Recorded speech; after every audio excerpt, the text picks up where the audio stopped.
Ce matin, je reformule le terme. Redimensionne la parole de Dieu dans ta vie. Alléluia. Alléluia. L'évangile de Jean, chapitre 1, verset 1 au verset 5. Le texte de base. Nous avons un texte d'appui. Ésaïe chapitre 55, verset 10, verset 11. Je lis d'abord le premier verset, le premier texte, et nous lirons le deuxième texte par la suite. Alléluia. Au commencement était la parole. Et la parole était avec Dieu. Et la parole était Dieu. Elle était au commencement avec Dieu. Toutes choses ont été faites par elle. Et rien de ce qui a été fait n'a été fait sans elle. En elle était la vie. Et la vie était la lumière des hommes. La lumière luit dans les ténèbres. Et les ténèbres ne l'ont point reçu. Alléluia. Alléluia. L'apôtre Jean, le disciple appelé bien-aimé disciple de Jésus-Christ, ou l'apôtre de l'amour, il a écrit l'évangile de Jean, l'épître, deux épîtres de Jean, pour l'église du Seigneur Jésus-Christ. Dans son évangile, il entame en appelant ceci la parole. Appelé en grec logos. En utilisant ce terme pour désigner Christ, Jean le présente comme la parole de Dieu. La parole personnifiée.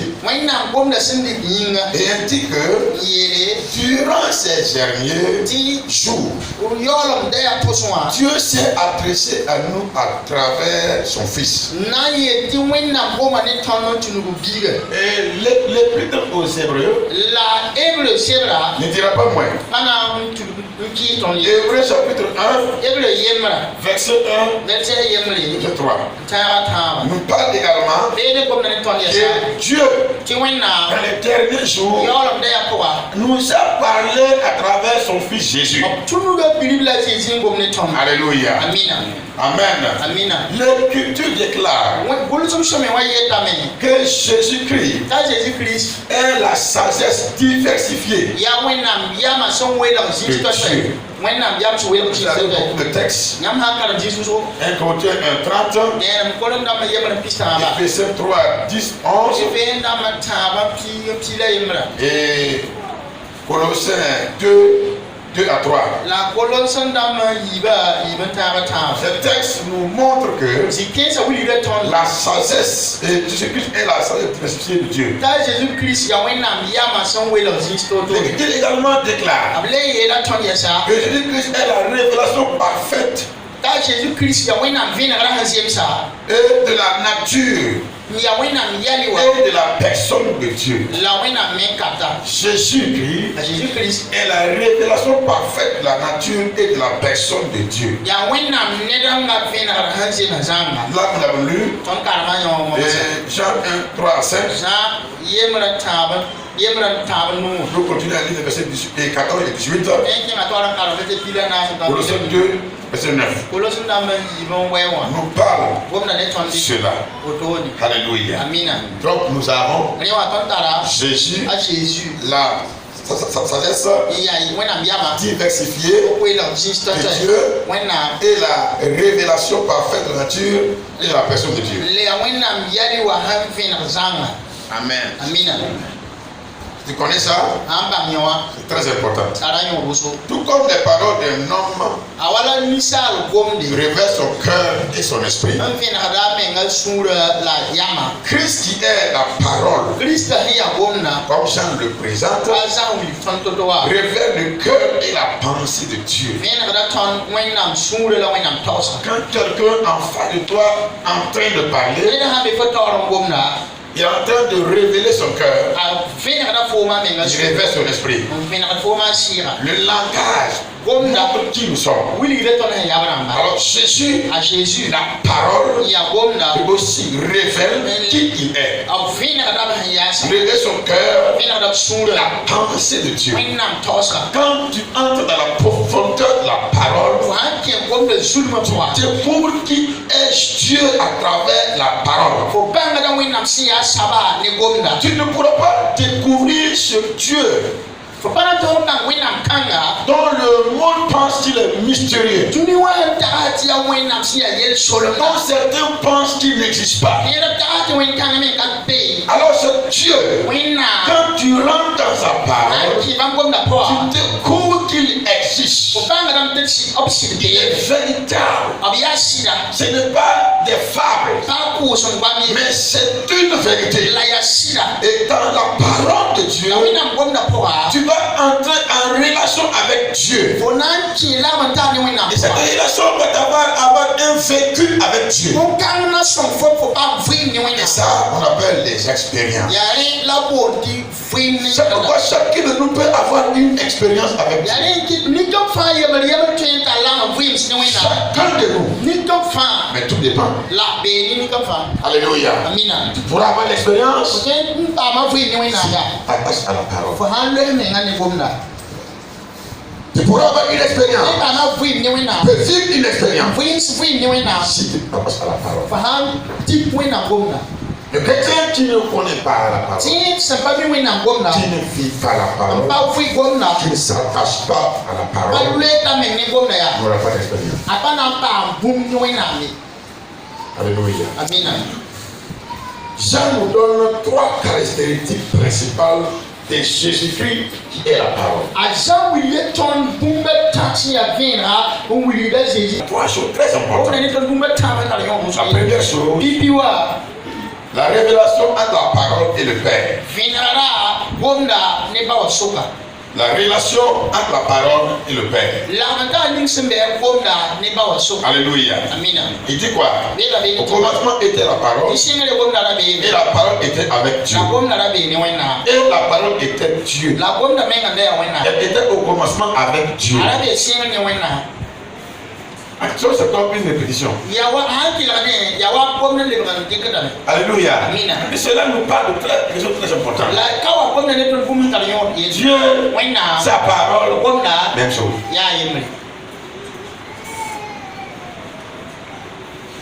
Dieu, sa parole, même chose. Sa parole, Dieu, même chose. Amen. Christ existait avec Dieu bien sûr. Avant la création du monde. Colossiens 1 tient de cela. Christ existait. Il était avant toute chose. De toute éternité. Donc, il est sans commencement.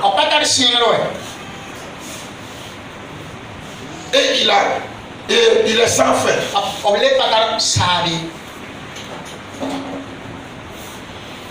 Alléluia. Amen. Les mathématiciens disent plus l'infini, moins l'infini à plus l'infini.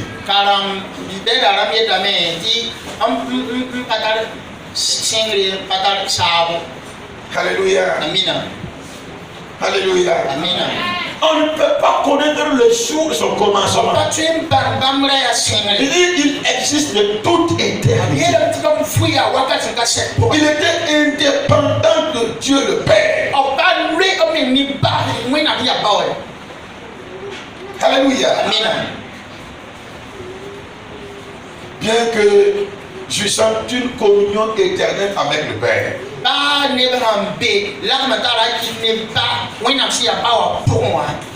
Amen. Amina. Il existait. Abrade enfuya.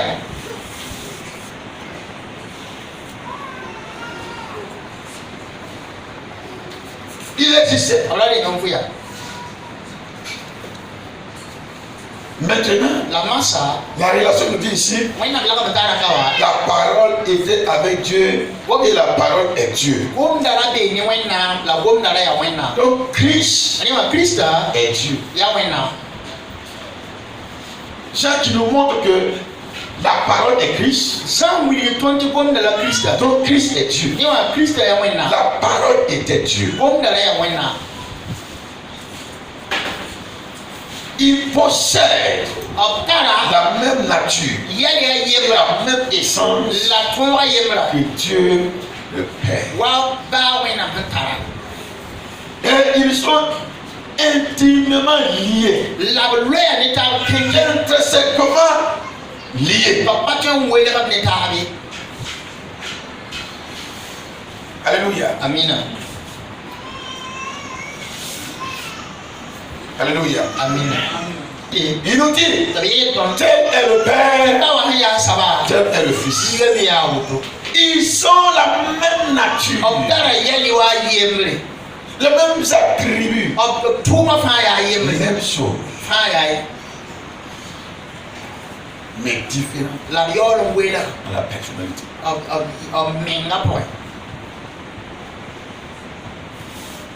Amen.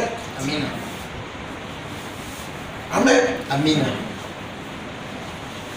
Souvent, il est difficile de comprendre ça. À quelque part, c'est une base, une fondation. À cette connaissance, on peut dire dans l'église, mais on manque un élément très important. Alléluia. C'est pourquoi Jean nous présente cela. La parole et le Père ont une relation. Amen. Colossiens 9. Faut que nous disions ça. Très important.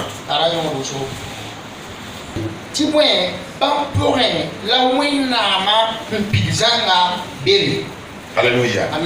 En lui habite la vie, toute la plénitude et toute la divinité. En Jésus. Et il va se dire ça. Vous avez tout pleinement en lui. Il est le chef de toute domination, de toute autorité. C'est en lui que vous avez été circoncis d'une circoncision que la main n'a pas été faite. Amen. Plénitude que Dieu est en Jésus. Toute la divinité de Dieu est en Jésus. C'est pourquoi ils sont devenus même chose. Et on peut approcher de Dieu que par Jésus. Alléluia. Vous pouvez aller lire dans Marc 1:11. Deuxième relation entre la parole et le monde. Alléluia. La parole et le monde. La parole et le monde. Toutes choses ont été faites par elle. Et rien de ce qui a été fait n'a été fait sans elle. C'est à travers Christ que Dieu le Père a créé le monde et qui le soutient aujourd'hui. Amen. À travers Christ. Dieu le Père a créé le monde. À la création, Jésus était présent et était représenté comme la parole.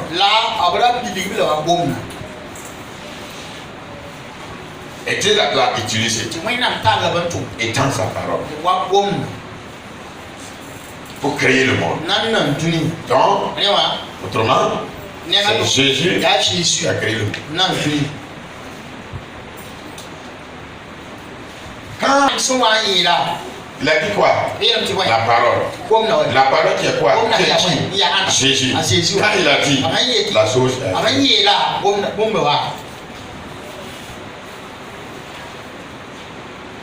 Quand il a parlé, et le soleil apparaît. Le soleil apparaît. Les étoiles, la terre, les eaux. Je vais bien vous dire un principe de relation entre la parole et le monde existe. Quand Jésus est venu sur la terre, quand il a vu le figuier, quand il a parlé, le figuier est obéi.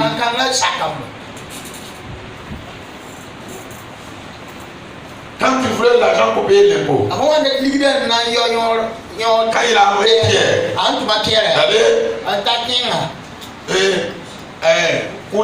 à la mer, attraper les poissons et enlever l'argent juste pour payer l'impôt là. Quand il est parti, les poissons ont obéi. Le poisson est venu, il a acheté de l'argent dans sa bouche. On a enlevé. Il y a la même relation.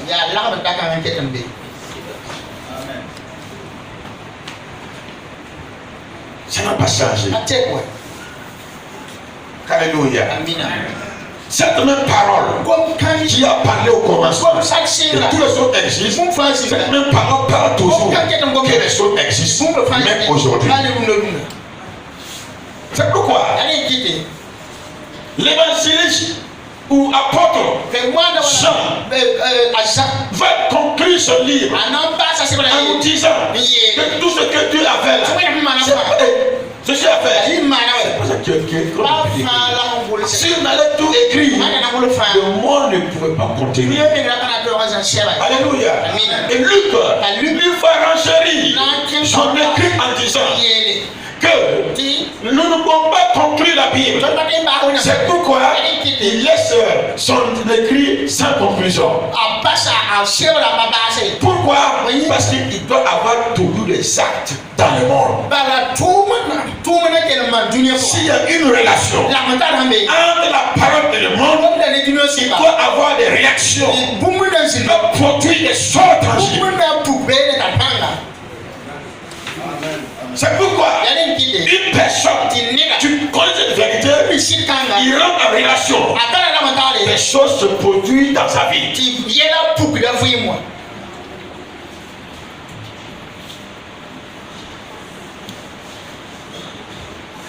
La nature obéit. La parole de Dieu. Parce que la nature même sait où elle est venue.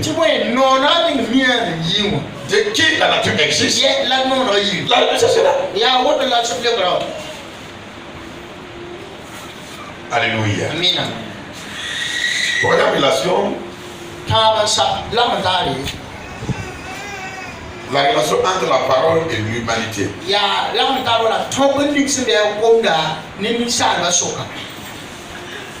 La parole fait chair. Alléluia. Il est dit, en elle était la vie, et la vie était la lumière des hommes. Et la lumière brille dans les ténèbres, et les ténèbres n'ont pas reçu. Relation entre la parole et l'humanité. La parole est la lumière des hommes. Alléluia. Et cette parole, avec Jésus, on dit que la parole fait chair. Jésus, la parole, a été incarné, a pris une corps, un corps. Alléluia. Jésus, Dieu s'est fait homme. Il a revêtu la même nature que les êtres humains, sans cependant succomber au péché. Alléluia. Il faut bien préciser cela.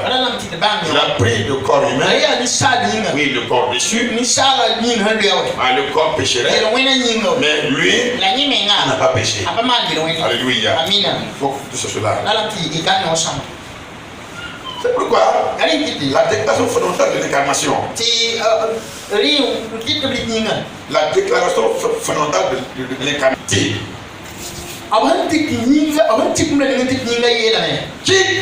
Christ a quitté le ciel afin d'entrer dans la condition de vie humaine en franchissant la porte de la naissance humaine.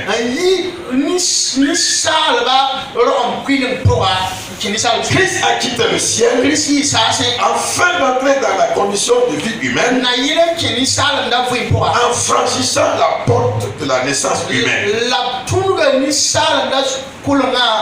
C'est ça la déclaration fondamentale de l'incarnation. Amen. Très important. Amen. Au commencement était la parole. La parole était avec Dieu. Christ n'a pas été Christ. Il est éternel. Il a toujours été en étroite communion avec Dieu le Père. Et avec le Saint-Esprit. Alléluia. N'ignorons pas que dans Genèse, on dit que l'Esprit était présent. Il se mouvait. Donc ça veut dire qu'il planait dessus les eaux. Alléluia. Donc le Saint-Esprit était aussi présent. Et en accord avec la parole. Et avec Dieu. Nous allons se faire. Amen. Donc, ce grand Jésus, dont toute plénitude de Dieu était en lui, et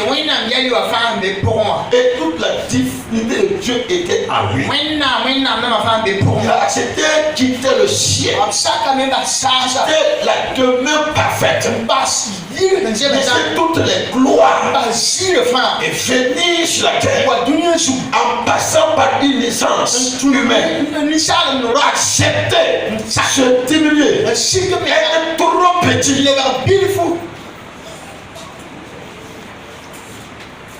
Cela, c'est pour tisser une relation, pour que l'être humain puisse vivre comme lui. Pas de prétexte.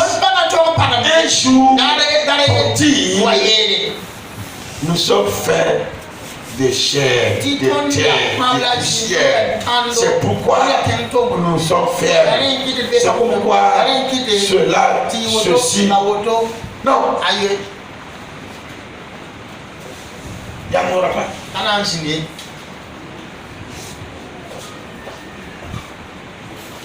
Il y a mon rapport. Ce Jésus-là, il a été sur la terre avec ce même corps. Il a vécu. Alors on dit, il n'a pas péché. Donc tu peux vivre sans péché. Tu peux vivre sans péché. Tu peux vivre sans voler. Tu peux vivre. T'abstenant de manger et de boire certaines choses. Tu peux vivre. Laisser les mains sans faire les mains. Tu peux vivre sans commun la misère. Tu peux vivre. Je suis la liste. Tu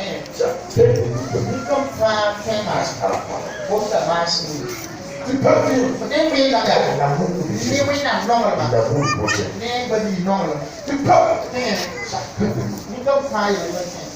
Mais demain, mon cœur, est-ce que tu aimes Dieu?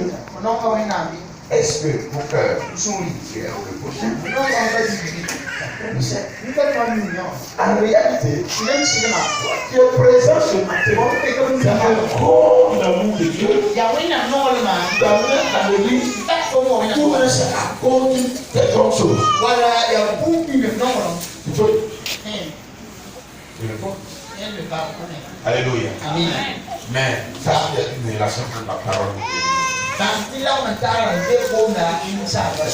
parole qui t'active dans ton corps. La parole doit vivre en toi. Amina. Alléluia. Amen. Isaïe 55, le verset 10 et 11. On va nous parler de quelque chose de très important.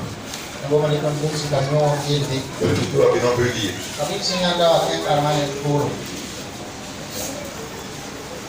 Isaïe 55, verset 10 et 11. Faut lire. Comme la pluie et la neige descendent des cieux et n'y retournent pas sans avoir arrosé, fécondé la terre et fait germer les plantes, sans avoir donné de la sémence au semeur et du pain à celui qui mange, ainsi en est-il de ma parole qui sort de ma bouche. Elle ne retourne point à moi sans effet, sans avoir exécuté ma volonté et accompli mes desseins. Amen.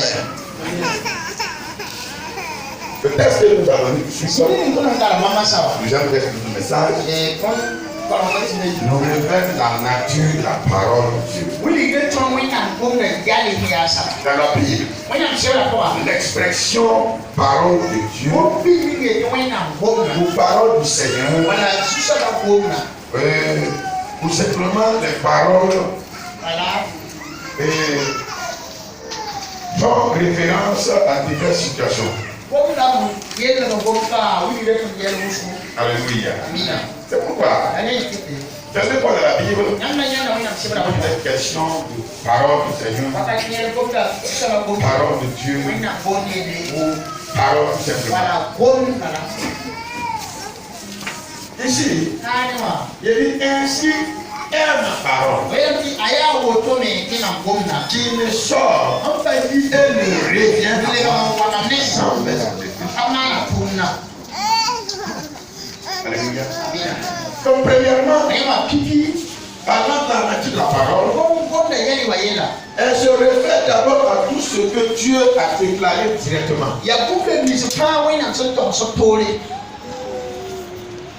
La parole se réfère à tout ce que mon Papa céleste Dieu a déclaré directement.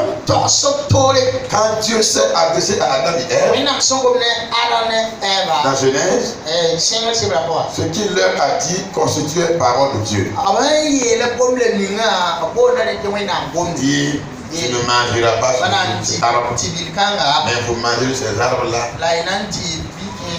Alléluia. Constituait parole de Dieu. N'est-ce pas? Et désobéir à cela est acte de rébellion à la parole de Dieu. Amen. Quand ils ont commis le péché et que Dieu est venu, Dieu a prononcé des sanctions. Ça constitue parole de Dieu. Alléluia. Et cela accomplit. Et s'exerce aujourd'hui sur la planète Terre. Alléluia. De même que Dieu a parlé à Abraham. Dans Genèse 12, 1 à 3. Il a parlé également à Isaac. Dans Genèse 26, 1 à 5. Il a parlé à Jacob. Dans Genèse 28, 13, 15. Il a parlé également à Moïse. Dans Exode 3 et Exode 4. C'est parole de l'Éternel. Parole de l'Éternel. Alléluia. L'Éternel, quand il a parlé, c'était directement à un individu. Il a parlé directement à un groupe de personnes. C'est parole de l'Éternel. Et ces paroles s'accomplissent. Dieu s'est également adressé à toute la nation. La nation d'Israël, par exemple. Sur le mont Sinaï. Quand il a énuméré les 10 commandements. Dans Exode 21 à 9. Ceux qui sont entendus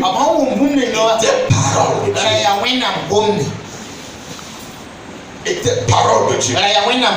Deuxième nature de la parole. Dieu a aussi parlé par l'intermédiaire de ses prophètes. Alléluia. Lorsque c'est terminé s'adresser au peuple de Dieu, ils avaient l'habitude de débuter les déclarations par les expressions ainsi par l'Éternel.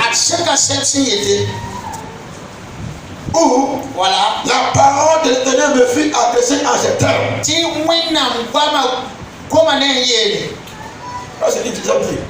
quand vous lisez les prophètes, il y a 12 livres prophétiques dans la Bible. Quand vous lisez ces livres, vous allez voir, il est souvent dit ainsi par l'Éternel, où la parole de l'Éternel me fut adressée en ces mots.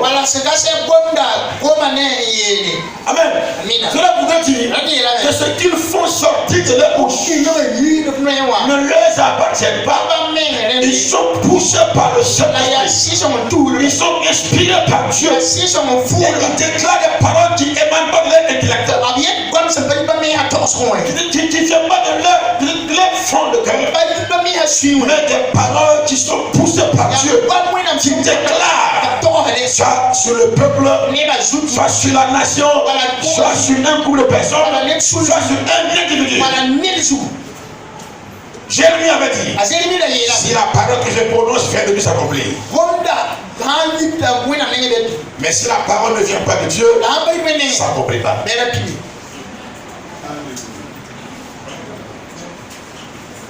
Quand le peuple écoutait les paroles des prophètes, c'était la parole de Dieu qu'ils entendaient. C'était la parole de Dieu qu'ils entendaient.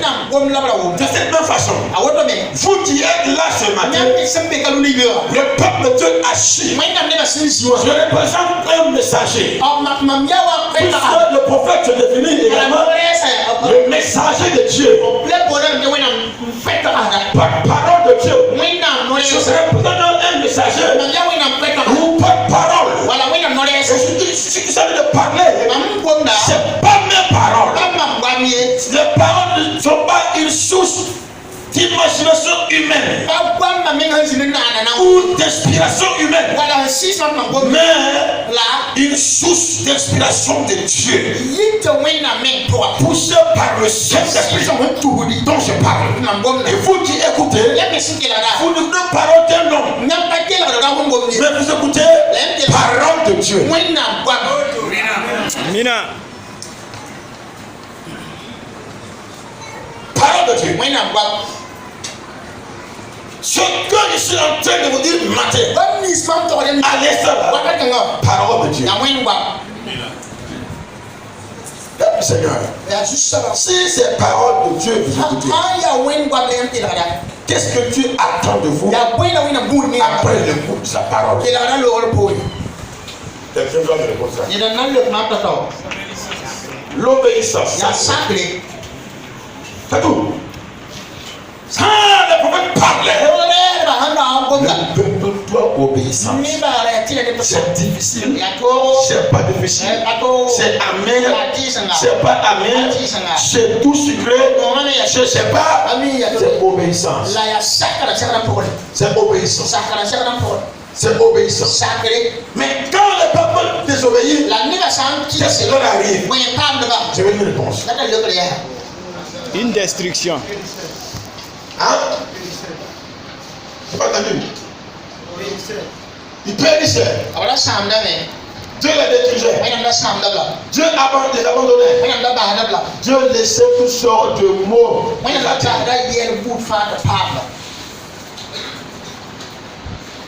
Souvent il laisse les ennemis viennent les frapper, les tuer. Souvent il laisse les ennemis les déportent en esclavage. Souvent il laisse les maladies venir les ravager. Il meurt. Demandez les peuples de Dieu dans le désert. Quand ils ont désobéi, et qu'ils ont murmuré contre Dieu, des serpents brûlants ont apparu dans le désert. Les mordaient et ils mouraient. Dieu sans pitié. À qui il désobéit?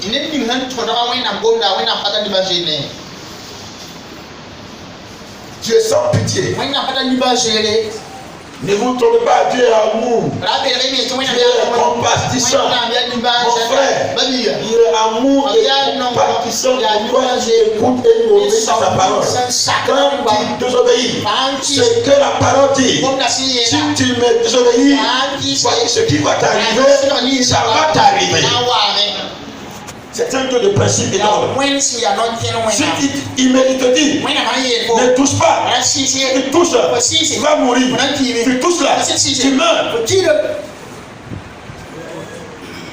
L'amour est entré dans l'humanité à cause d'un seul acte de désobéissance.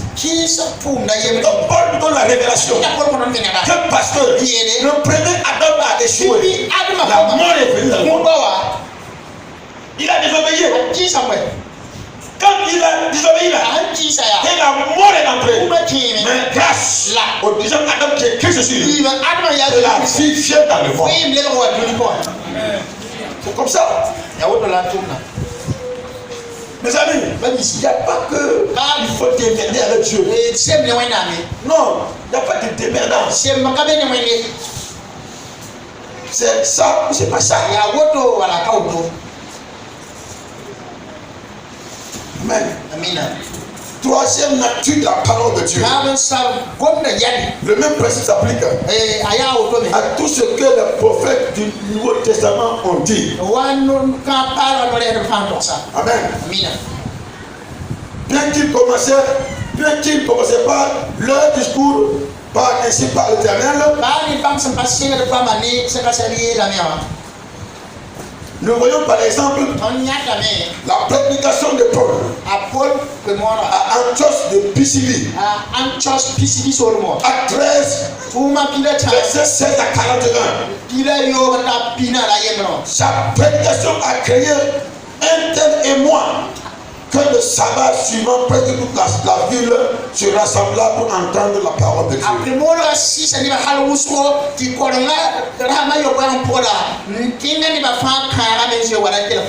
Alléluia.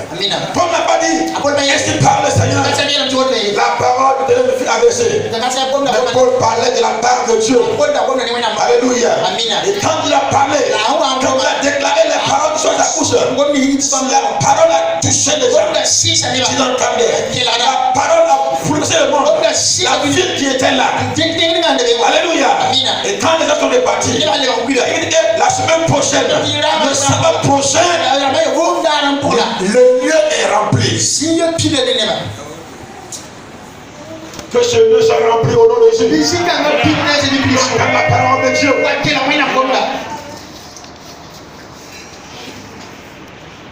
Pourquoi? Parce que la prédication de l'évangile est une puissance. Romains 1:16. Une puissance pour le salut. Moi j'aime ce verset là. Ce n'est pas une puissance pour la guérison. Pas une puissance pour la délivrance. Mais une puissance pour le salut. L'église a laissé l'évangile de salut. Pour parler de l'évangile de guérison, l'évangile de délivrance, l'évangile de, je ne sais pas, prospérité, l'évangile d'amour, l'évangile de bienveillance, et qui va très bien. L'évangile est une puissance pour le salut, pour le salut, pour le salut.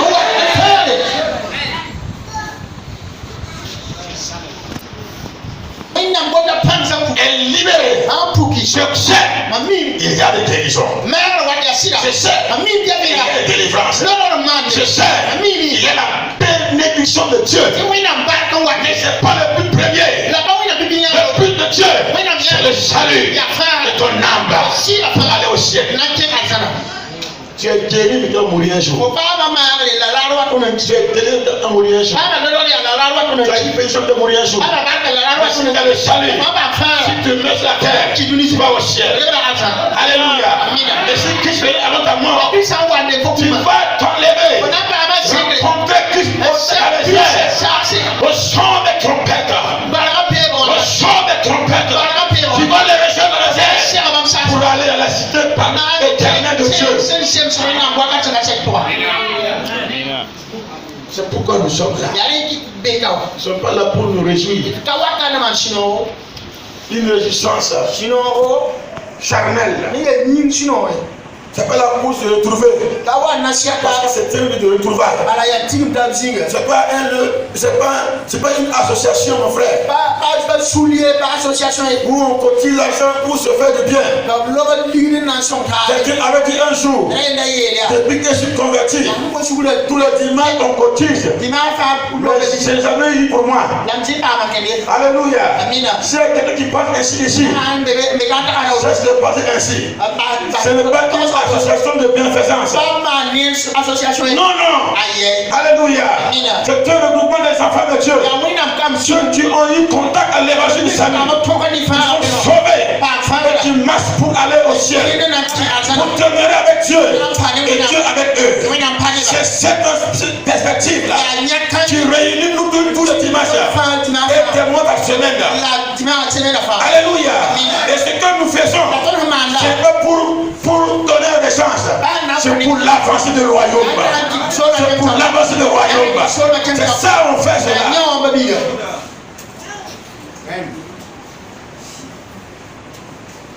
C'est la vérité. Tu m'as dépassé. Aux Thessaloniciens. Quand recevant la parole de Dieu,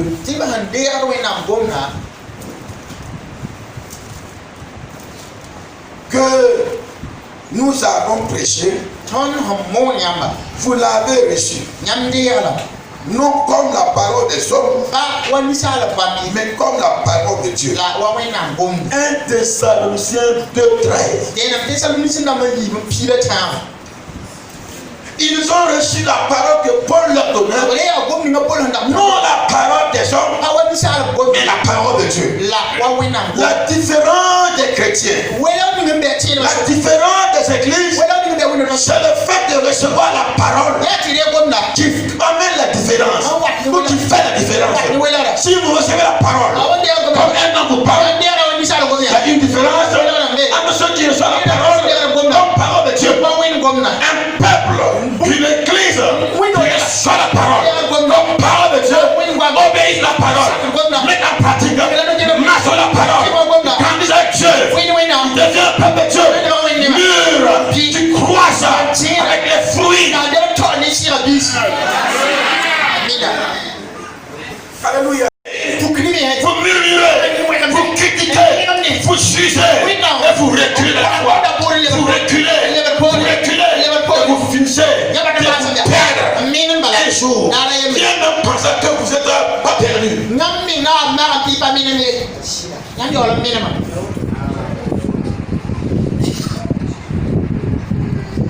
Vous recevez la parole, comme parole de Dieu. Je déclare ce matin sur le peuple de Dieu. Recevez la parole comme parole de Dieu. Recevez-la comme Dieu vous parle.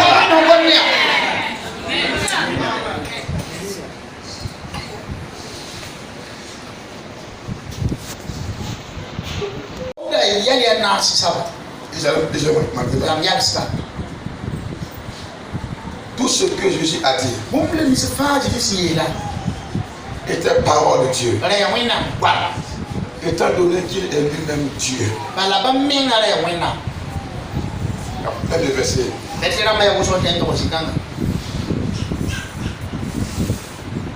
Alléluia.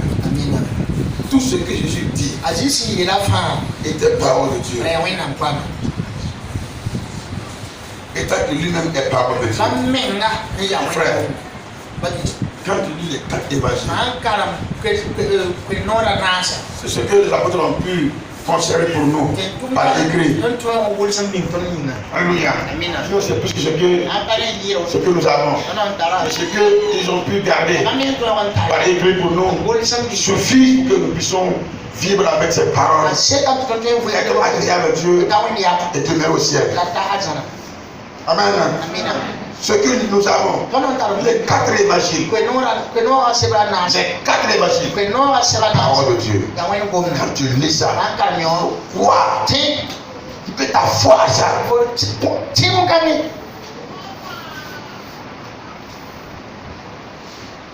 Mais quand tu lis ces 4 évangiles, comme parole de Dieu, et que tu acceptes comme parole de Dieu, et que tu commences à vivre comme parole de Dieu, ta vie va changer. Tu n'as pas besoin de lire tous les 39 livres de la Bible. Seulement les 4 évangiles, ta vie se transforme. Et tu marches de gloire en gloire. Et tu donnes des exploits dans ta vie.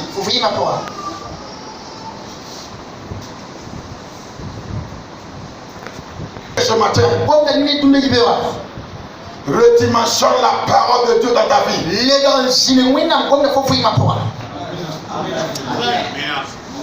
Au nom suprême de Christ Jésus.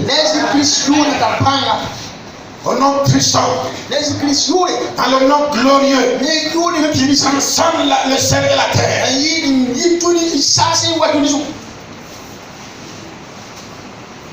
Alléluia. Amen.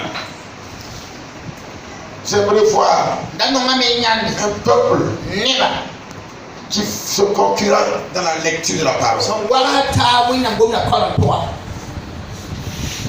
J'aimerais voir ça.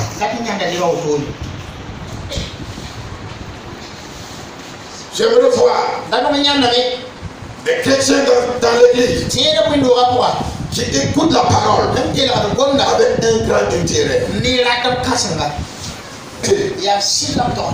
Il m'arrive souvent quand je regarde dans les chaînes de télévision les auteurs qui prêchent et l'assemblée assise. Souvent on capte le cœur de quelqu'un, sa façon de regarder. D'abord les yeux l'ont ouvert, sa façon d'être assis. C'est qu'il écoute avec grand intérêt. Certains sont assis avec des calepins, avec un stylo. Ils écrivent. Ils ne sont pas distraits.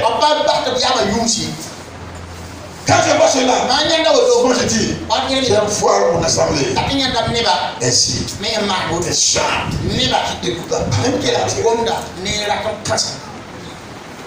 Un homme a déjà dit, une église ferait de grandes choses s'il écoute la parole avec grand intérêt. C'est la parole qui nous met en action.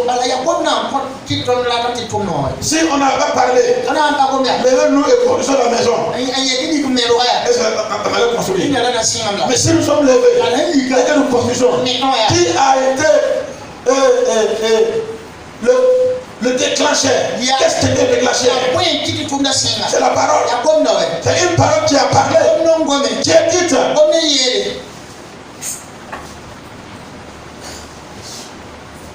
Luc, l'auteur de l'évangile, déclare explicitement que lorsque les gens entendaient Jésus, ils entendaient la parole de Dieu. Luc chapitre 5, verset 1. Quand vous entendez Jésus parler, c'est cette parole de Dieu. Alléluia. Et dans le même chapitre là, il dit quoi? Quand il parlait, que la foule était présente, que la puissance de Dieu se manifestait. La puissance de Dieu se manifestait. Je veux dire à quelqu'un, la puissance de Dieu n'est pas à l'extérieur de la parole. La puissance est dans la parole. Quand la parole est libérée, un cœur qui reçoit, qui réceptionne la parole, il répond avec joie, cœur ouvert, avec attention. C'est-à-dire il attire l'onction de la parole. Et l'onction de la parole commence son action dans la vie de la personne. C'est ça qui fait la différence. Alléluia. Quand tu parlais, il est là, attentif. Et la puissance de la parole se manifeste. Paul aussi, dans les actes. Et il dit quoi? Quand Paul prêchait, acte 14, à liste, verset 8, il dit quoi? Quand Paul prêchait, il y avait un important qui n'avait jamais marché. Il est né avec la paralysie de Dieu. Quand Paul prêchait, cet homme était apporté. Il y avait un regard fixé sur Paul. Il écoutait la parole avec grand intérêt. Il dit quoi? Paul lui a regardé. Et Paul a su qu'il a la foi d'être guéri. Quand tu écoutes la parole, il y a un échange à faire. Tu te parles. La famille de pressure. Et ce qui presse, te parle. Et ce te change. Action une foi. Et quand la foi est connue, le miracle suit. Amen. Amen. Le miracle suit. Quand Paul a vu que l'homme le regardait avec attention et qu'il a eu la foi, Paul dit, tiens-toi debout. L'homme s'est levé. L'homme s'est levé. L'homme s'est levé. C'est pas Dieu parole. C'est même parole. C'est même parole. Mais aujourd'hui, tu vas parler. Transpirer. Essouffler. C'est bien.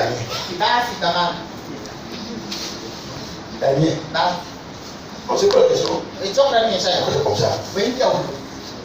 C'est parce que c'est cette école-là qui a permis quand les gens ont des choses faire des techniques audio.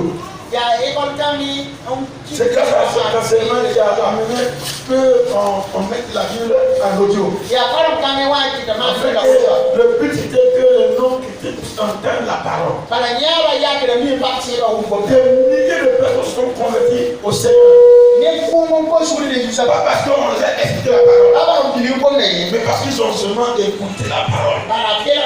Alléluia. Le fait d'écouter la parole leur a donné la foi.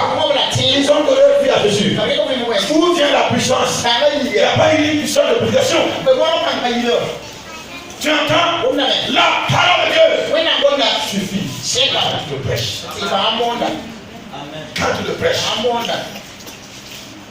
Alléluia. Ce matin, je voudrais que la parole te touche. La parole résonne dans ta vie. Je veux que les choses arrivent par la parole. Au nom puissant de Jésus. Je suis très en colère. Quand je veux que quelqu'un écoute la parole et qu'il ne reçoit rien de la parole. Reçois quelque chose de la parole. Je sais que la parole est vivante. Elle m'a dit, la parole est plus puissante. Elle est plus tranchante qu'une épée à double tranchant. Elle pénètre le cœur. Elle pénètre la moelle. Elle pénètre la chair. Elle va même se toucher l'âme. L'âme. Rien n'arrête la parole. Rien ne bloque la parole. Pourquoi la parole n'agit pas en toi? Pour que la parole, à partir de maintenant, que ta parole est placée dans ma vie. Qu'elle agisse. Maintenant, je redimensionne la parole à moi. Au nom de Jésus, prions ensemble.